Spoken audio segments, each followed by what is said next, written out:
Ce matin, je suis tombé sur cet article, 21 leçons après avoir travaillé 14 ans chez Google, et j'y ai vu beaucoup de liens avec le freelancing et le fait de travailler en tant que média buyer. Je voulais vous faire cette vidéo et juste avant, je me suis fait un petit café, donc je vous invite à faire la même chose. Et on commence tout de suite avec la première leçon. La première leçon, c'est de se concentrer sur le problème utilisateur au lieu de l'outil ou de la technologie. En fait, concrètement, chez un média buyer, au lieu de se spécialiser uniquement, par exemple, sur Meta Ads ou sur Google Ads, le but est de comprendre en fait les problèmes du client. Est-ce qu'il a un problème, par exemple, de lead, de prospect? Est-ce qu'il a un problème de vente? Et du coup, dans ce cas-là, vous allez vous concentrer sur ce problème-là et trouver une solution par rapport à ce problème, mais pas chercher à tout prix à vendre votre solution pour son problème. C'est un problème que je vois fréquemment de personnes qui se disent, OK, moi je fais du Google, mon client il veut plus de leads, donc je vais faire forcément du Google Ads pour générer des leads. Et ça, c'est pas la bonne façon de penser parce que la solution au problème, la meilleure solution au problème n'est pas forcément celle sur laquelle vous avez votre expertise, votre spécialité, votre niche. Il faut faire preuve d'honnêteté avec votre client dans le business et dans la vie de tous les jours. Soyez honnête et proposez la bonne solution ou la bonne personne si vous n'êtes pas la bonne personne pour le projet. Deuxième leçon, avoir raison ne suffit pas. Alors là, on parle pas juste du fait d'avoir raison ou d'avoir tort, mais on parle des personnes qui sont très bons techniquement et qui ont des problèmes en fait de communication. Donc en l'occurrence pour cet article, c'est à destination des ingénieurs, donc c'est des profils chez Google qui peuvent être très techniques, mais qui peuvent manquer de qualité en fait relationnelle, sur la communication, etc. Bien sûr, c'est indispensable d'être compétent, d'avoir une expertise, c'est la base de tout. Notamment quand vous êtes en freelance, vous valorisez votre expertise, mais l'auteur met en avant le besoin de communiquer, notamment avec votre client.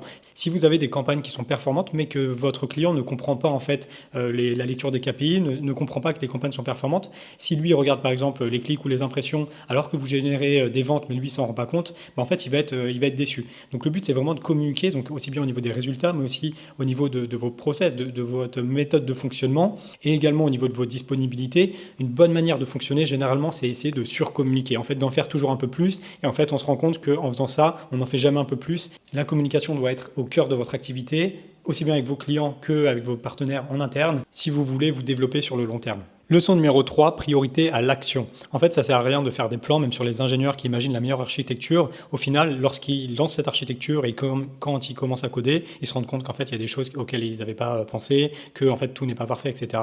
Et finalement, le résultat final, il est vraiment différent du plan initial. Donc, pour les médias buyers, c'est pareil. Pour les freelances, c'est pareil. Arrêtez de vous faire des plans sur 5, 10 ans, etc. Passez à l'action. Si vous voulez vous lancer, lancez-vous maintenant, dès aujourd'hui, et passez à l'action. Et c'est comme ça que vous allez progresser. Sur les campagnes, pareil, au lieu de faire des stratégies, des plans, etc., passez à l'action parce qu'en fait, on peut faire une planification sur toute une année. Ok, on va mettre tel pourcentage sur Google Ads, tel pourcentage sur TikTok, on va faire ça, telle audience, tel message, etc. On lance les campagnes et en fait, on se rend compte que ce qu'on avait prévu, ça se passe pas du tout comme prévu parce qu'on n'a pas toutes les clés en main.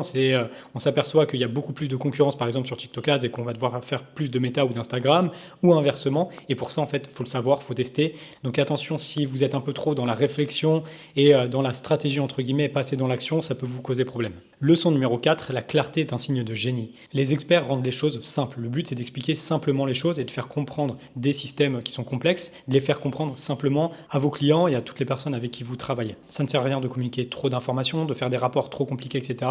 Le but, en fait, c'est d'avoir les bonnes informations au bon moment. Donc n'hésitez pas à faire les choses simples, et ça, c'est valable pareil sur vos campagnes. Peut-être moins de campagnes, moins de structure, moins de mots-clés. L'erreur des débutants sur Google Ads, c'est par exemple d'avoir 100, 200 mots-clés, alors qu'on se rend compte que finalement, avec 2, 3, 4 mots-clés plus pertinents, la règle des 20-80 s'applique. 20% de vos mots-clés vont générer 80% des résultats. Et en fait, vous n'avez pas besoin de vous prendre la tête avec des centaines de mots-clés ou des dizaines et des dizaines de campagnes si ce n'est pas pertinent pour votre business. Leçon numéro 5, la nouveauté est une dette et ça, c'est notamment valable avec toutes les IA. Chaque jour, chaque semaine, vous voyez qu'il y a des nouveaux outils. Vous voyez un post LinkedIn, une vidéo YouTube, il y a une nouvelle fonctionnalité qui est sortie sur Gemini, etc., etc. Et en fait, vous voyez que tout ça, ça rajoute de la complexité inutile sur les business qui marchent le mieux, sur les clients que j'accompagne et qui font plusieurs millions par an. Vous voyez qu'on a finalement moins d'outils, on fait moins de choses, mais on fait les choses très bien. On revient aux bases du business, de l'offre, de l'avatar, de la cible, etc. Leçon numéro 6, si personne ne voit ton travail, c'est qu'il y a un problème. Ça rejoint le point sur la communication, essayez toujours d'en faire plus, un peu plus. Communiquez vos résultats, essayez de comprendre votre client, de le challenger, de progresser, de faire preuve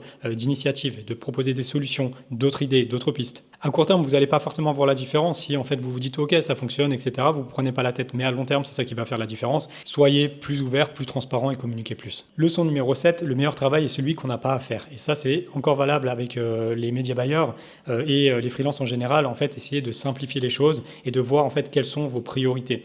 Ne confondez pas optimisation et impatience. En fait, si vous êtes impatient, vous voulez des résultats vite, vite, vite, vous allez optimiser, bidouiller, changer les boutons, changer la stratégie, augmenter le budget, le baisser, etc. Le mieux est l'ennemi du bien. Faites les choses simplement, prenez du recul, réfléchissez et gardez votre ligne de conduite. Ça ne sert à rien de surréagir. Prenez les bonnes décisions et laissez du temps au temps. Leçon numéro 8, l'impact de tes erreurs avec l'échelle, le scale. C'est le cas pour les ingénieurs, pour le développement, mais également pour les média buyers. Si vous faites une petite erreur avec un budget, par exemple, de 200 € sur le mois, l'impact il va être mineur. Si vous faites la même chose avec, cette fois-ci sur le mois, 200 000 €, évidemment, la même erreur va avoir un impact considérable. Attention, soyez rigoureux dès le départ. Que vous gériez 200 € ou 200 000 €, faites preuve de rigueur dans votre travail dès le début. Apprenez à vous structurer, mettez en place des process, des SOP, des procédures, documentez ce que vous faites pour être sûr en fait, de ne pas faire d'erreurs. Et si vous faites des erreurs, c'est pas grave. Mettez en place des procédures pour éviter ça à l'avenir. Leçon numéro 9, l'inefficacité vient du manque d'alignement. S'il y a des problèmes et que les gens ne savent pas dans laquelle direction où aller, c'est souvent qu'il y a un problème de vision ou de stratégie dès le départ. Est-ce qu'on doit faire du Google, du Meta, etc. Si vous changez d'avis en permanence, c'est que vous n'avez pas fait votre travail de réflexion en amont, votre travail de planification, de stratégie. C'est aussi bien valable pour les médias buyers que pour tous les autres freelances ou les entrepreneurs. Leçon numéro 10, concentrez-vous sur ce que vous maîtrisez. Attention avec le syndrome de l'objet brillant, notamment avec l'IA, on en parlait tout à l'heure, mais attention, restez concentré sur votre zone de génie, progressez. Je ne dis pas qu'il ne faut pas apprendre et avoir plusieurs compétences, au contraire, moi je recommande vraiment d'avoir cette spécialité en T, donc avec une spécialité forte, par exemple sur la publicité en ligne, pour le SEO, pour ce que vous voulez, mais d'avoir une diversité de compétences sur le développement, le tracking, la création de vidéos, de visuels, l'automatisation, le CRO, etc., etc. Par contre, ne changez pas de positionnement tous les 4 matins. Si votre spécialité est sur le SEO, sur le SEO, c'est très bien, restez positionné comme ça. Après, diversifiez vos compétences en surface pour être polyvalent, mais prenez du recul sur les variables externes, sur le marché, sur LinkedIn, sur ce que vous voyez sur YouTube, etc. Leçon numéro 11, les outils cachent la complexité mais ne l'effacent pas. Avec les audiences automatiques, Advantage Plus, tout est plus simple, tout est plus automatisé, mais comprenez la logique derrière, comprenez comment ça fonctionne, comprenez comment les algorithmes prennent des décisions. Si vous êtes média buyer, comprenez l'importance d'envoyer les bonnes datas pour recevoir en échange les bonnes données, les bons résultats, des algorithmes, des IA, etc. Leçon numéro 12, enseignez le meilleur moyen de vérifier ses propres lacunes. Je vais vous partager un schéma qui me parle beaucoup sur l'apprentissage et en fait vous allez comprendre qu'en partageant, en expliquant, en formant les autres, en créant du contenu, etc., vous allez vous-même progresser et que c'est le niveau ultime en fait de l'apprentissage. C'est bien de comprendre, de maîtriser, d'utiliser, etc., mais partager non seulement pour les autres mais aussi pour vous pour progresser. Leçon numéro 13, le rangement et l'organisation sont vitaux mais peu valorisés. Si vous faites de l'ordre sur vos campagnes, sur vos visuels, vous changez la nomenclature, vous retravaillez vos visuels, etc., notez-le, partagez-le et gardez une trace de tout ça. Sinon, le risque, c'est quoi? C'est que personne ne le valorise et en fait, que le client pense par exemple que vous n'avez pas travaillé ou que vous n'avez rien fait. Donc encore un point clé lié à la communication. Leçon numéro 14, apprenez à ne pas toujours avoir raison et à avoir tort. Votre client veut peut-être tester un nouveau texte, un nouveau style, une nouvelle créa. Et vous vous dites non, ça ne va pas fonctionner, cette plateforme ne va pas marcher, ce visuel ne va pas marcher, etc. Parfois, il vaut mieux tester et voir le test échouer que essayez d'avoir raison, parce qu'en fait, dans certains cas, vous allez vous rendre compte, et ça arrive souvent, qu'en fait, vous avez tort, et qu'en fait, le test, il a fonctionné. Soyez confortable avec le fait de ne pas tout savoir, c'est tout à fait normal, mais si vous êtes au début de votre carrière, notamment en freelance, en fait, vous cherchez à avoir une posture d'expert, etc. Donc, c'est normal, en fait, de vouloir avoir raison, de vouloir savoir le plus de choses, mais prenez du recul pour tout ça. En fait, la publicité, le marketing, les humains, etc., c'est très complexe. Il y aura toujours à apprendre, je dis bien toujours, tout au long de votre vie, vous allez continuer à apprendre. Donc, prenez du recul sur ça. C'est normal de ne pas avoir raison. Le but, c'est quoi? C'est d'aller tester rapidement, savoir si ça fonctionne ou pas, et après implémenter. La vitesse d'exécution est finalement plus importante que avoir raison ou avoir tort. Leçon numéro 15, on finit par manipuler ce qu'on mesure, et ça, c'est valable sur les données, sur les statistiques. On cherche en fait à optimiser, par exemple, le CPA, etc. Et en fait, au bout d'un moment, on va finir par biaiser ces informations. Le but, c'est pas tout simplement, par exemple, d'avoir des leads pas chers, parce qu'en fait, des leads pas chers, finalement, ça n'a pas de sens. Si vous voulez des leads à 1 €, à 2 €, ok, c'est pas cher, mais est-ce que c'est qualifié, est-ce que ça convertit? S'il vous faut 100 leads, 1 € pour convertir à 50 €, bah finalement vous perdez de l'argent. Alors que par exemple avec 2-3 leads qualifiés qui vous coûtent 5 €, bah en fait vous payez 15 €, vous faites un client, vous faites une vente à 15 € et en fait finalement vous êtes plus rentable. Donc attention avec ça, ce n'est pas parce que vous payez des clics que vous avez un CPC bas que c'est bien. Et ça c'est notamment le problème que je vois sur les débutants qui lancent des publicités par exemple sur Google Ads et qui me disent ok j'ai un CPC à 10 centimes et en fait quand je regarde le compte c'est même pas des mots-clés qui sont sur le compte, c'est juste des mots qui ont été mis à la chaîne, soit automatiquement, soit avec l'IA, soit peu importe. Mais globalement, en fait, c'est juste du trafic de très très mauvaise qualité. Donc attention avec les statistiques, c'est très facile de fausser les résultats. Et je parle même pas en ligne. Voilà. Retenez bien que c'est très facile de fausser les résultats, de gonfler les chiffres, etc. Et on peut faire dire ce qu'on veut à des chiffres. Prenez toujours du recul sur les statistiques et posez-vous la question, est-ce que c'est vraiment la bonne chose pour mon activité? Est-ce que ça signifie forcément que c'est bien si j'ai beaucoup de leads? Bah non, pas forcément, parce que potentiellement vous allez avoir beaucoup de leads pour vos commerciaux et en fait ils vont plus avoir de temps, mais en fait c'était des leads de mauvaise qualité et en fait vous faites perdre du temps à tout le monde et vous perdez de l'argent. Leçon numéro 16, admettre son ignorance crée de la sécurité. Faire preuve d'ignorance face à votre prospect, à votre client, en fait ça va montrer que vous êtes humain et ça va aider votre client à vous faire confiance aussi ou à votre prospect. C'est comme en appel de vente, si vous vous dites non, ça je peux pas vous aider ou ça non je peux pas le faire ou je vous conseille de pas le faire, etc. Mais en fait ça montre que vous êtes honnête et que vous cherchez pas par exemple à vendre à tout prix. Encore une fois, soyez transparent. Leçon numéro 17, les relations sont plus importantes que le poste actuel. Et ça, c'est l'importance du réseau, je le dis tout le temps, mais c'est comme ça que j'ai trouvé mes premiers clients, c'est comme ça que beaucoup de membres que j'ai accompagnés ont trouvé leurs premiers clients, etc.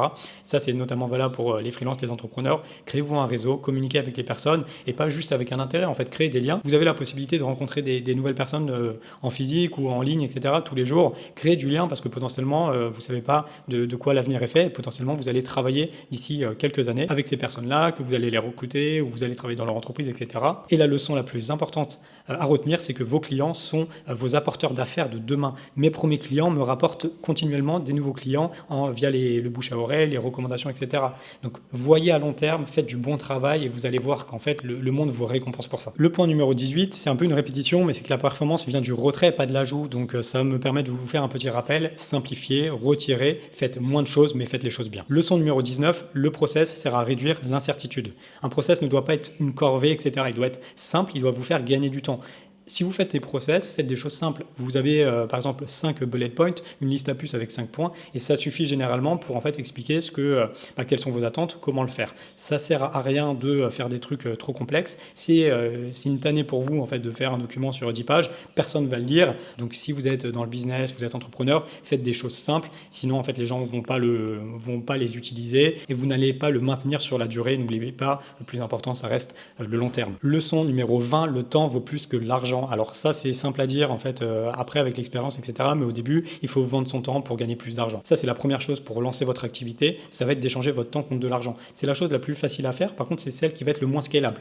Donc en fait si vous voulez vous lancer, vendez votre temps. C'est ok de ne pas avoir un produit scalable, tout le monde pense à avoir un produit scalable, mais la vérité c'est si vous vendez votre heure de coaching 1000 €, mais en fait vous n'avez pas forcément besoin d'avoir quelque chose de scalable. Vous vendez votre temps, c'est ok.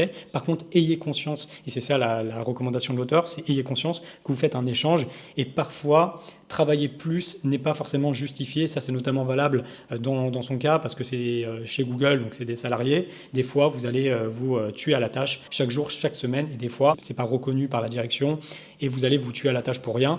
Et des fois c'est mieux en fait de tout simplement garder ce temps-là pour rentrer chez soi le soir par exemple et travailler sur son projet. Ce qui m'emmène au dernier point de cette vidéo, le point numéro 21, ne prenez pas de raccourcis et cherchez les intérêts composés. Voyez toujours à long terme, ne cherchez pas le hack, faire un coup parce que vous voyez une nouveauté arriver, etc.